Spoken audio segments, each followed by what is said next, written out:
Welcome to Gunnar Weiskamp's web development. We'll be doing today lesson 3 in C#, just looking at functions. Here we're going to talk about what are C# functions, what they do, and how they work. Just show some really simple processes with functions, mainly directed at people who are new to C#. So on that,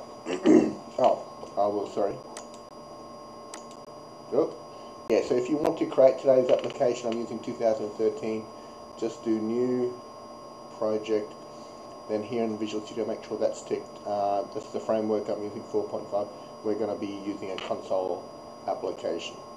Okay, cool.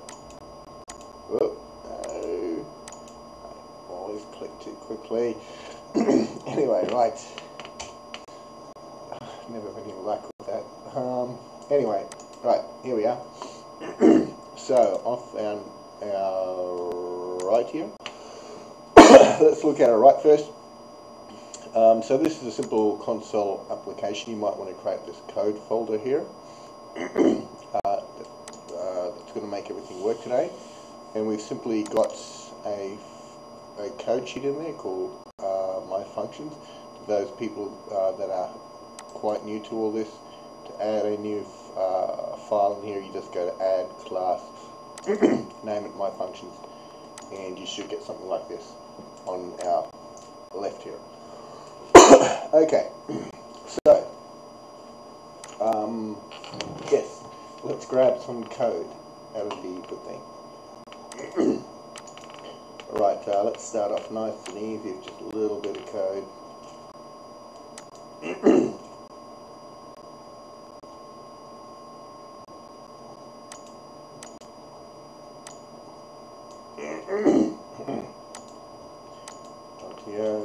Okay, let's go from left to right. So here on our left we've got what is called a function. Now you might notice there's a couple of keywords here, private, void. So this means that this function here is private to this class. So if we save all that, you can see over here in our other area where we're calling this class in, and to do that we've done the using functions code here to call this class in. You can see here we've got a big red squiggly line. We cannot use the do nothing function in here or anywhere else because it's declared as private. So it's private to this class here, so we cannot use it. Returns void. So this function will return something. In this case, it returns void. Void means nothing. For those that are new. Excuse me. So let's go on to our next guy. He's public. He's a very popular guy.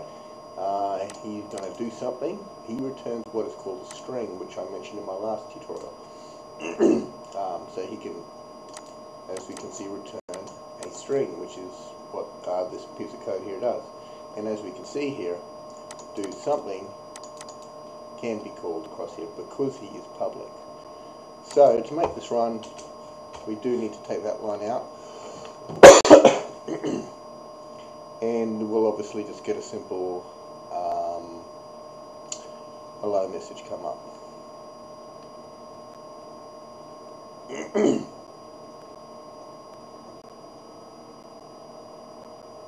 Once it spells correctly. Come on, machine. There we go. Alright. Machines do a tappy dance, or someone could call it slow dance.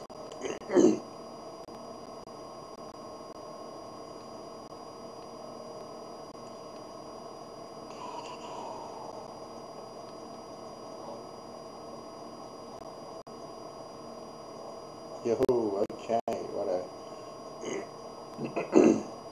So we got that simple message there of hello come up. Quite straightforward. That hello ends up in this string variable here and gets written to our screen using the console write line. So that's the first simple looking at a function. You might be wondering what functions do. Basically, you can put stuff in here in a function to do lots of other stuff. Excuse me. And you can break down all your code by using functions to do certain things. Okay, so let's get a little bit of a harder function. Righto. And now let's grab the other code.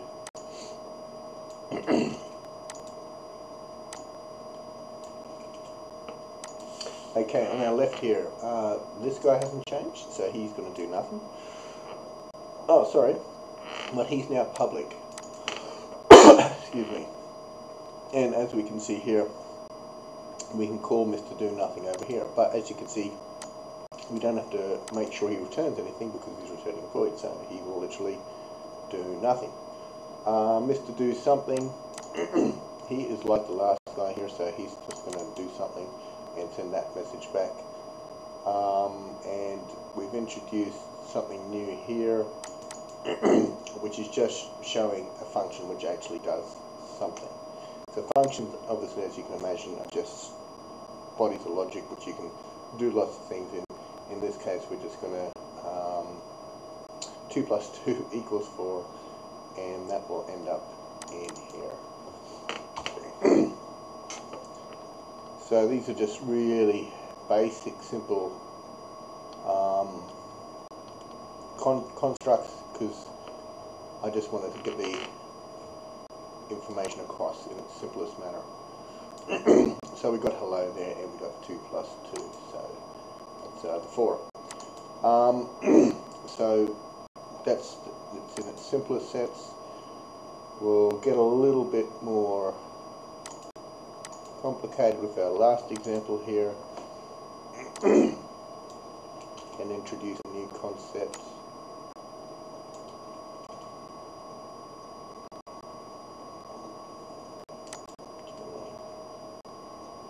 Okay, I'll grab this code here. Right, okay, so we'll go from left to right. We can, I guess, get rid of that. So over here on the left, we've got 2 functions called do some maths. Now you might wonder, oh, they're both called the same. Doesn't the computer get confused over who to call? No, because we've overloaded these functions. It's called function overloading. So this one's going to accept 2 parameters. So here we're introducing the logic of passing parameters into functions. That's what I should have mentioned first. This is new compared to the last ones. We're passing parameters into a function. So what I was saying with these guys, they are the same name, but this one not only does it have a different return type, it's passing more than one parameter, it's passing 3. So this one will just return the total of what's passed in here. This one will do something a little slightly different. This here, you can see this variable here is being passed by ref or reference. What that means is whatever state it came in, it's going to be changed by the time it goes out. So we're allowing this variable to be changed by the actual function. So over here on our right, I'll explain some of that we just talked about. So here, do some maths, the first one, just 2 plus 2, they go in here and then get returned as an that'll equal 4. Now with the other guy here, where you can see here this result number, it's set to 0. Now we pass that in to our pass by ref function here, and we pass 4 plus 4. So what will happen here, these two will get added together, which obviously equals 8. But this guy, that equals 0 at this stage, will change to 8 once this function's finished. And I guess to demonstrate that a bit better, we can do this.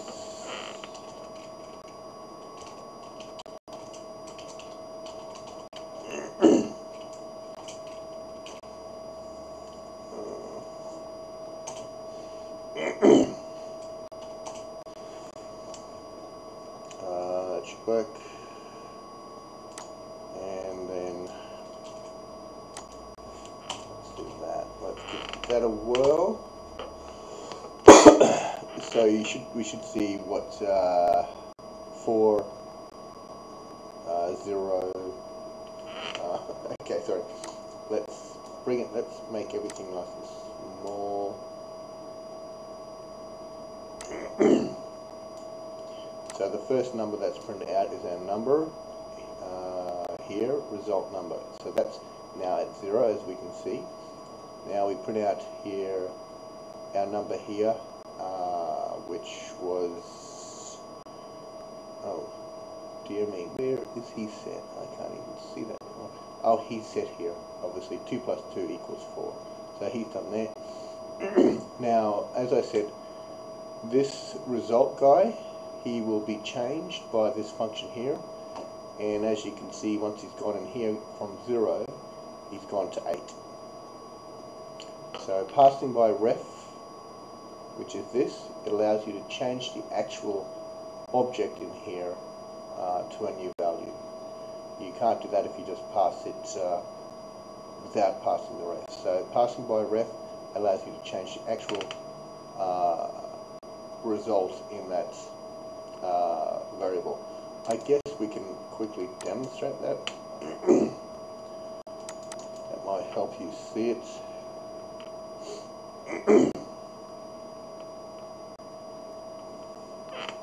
So if we get rid of that, now result number should equal 0 and 0. It should never change.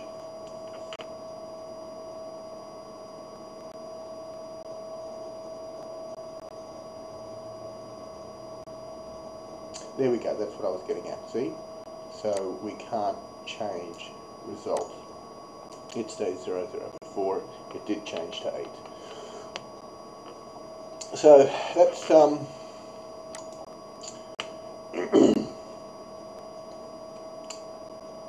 yeah, so that's a little bit about functions today. It's just a sort of initial look at things, and I hope you've got something out of that. Please subscribe to my channel, and I hope this has been of some use to you. Thank you.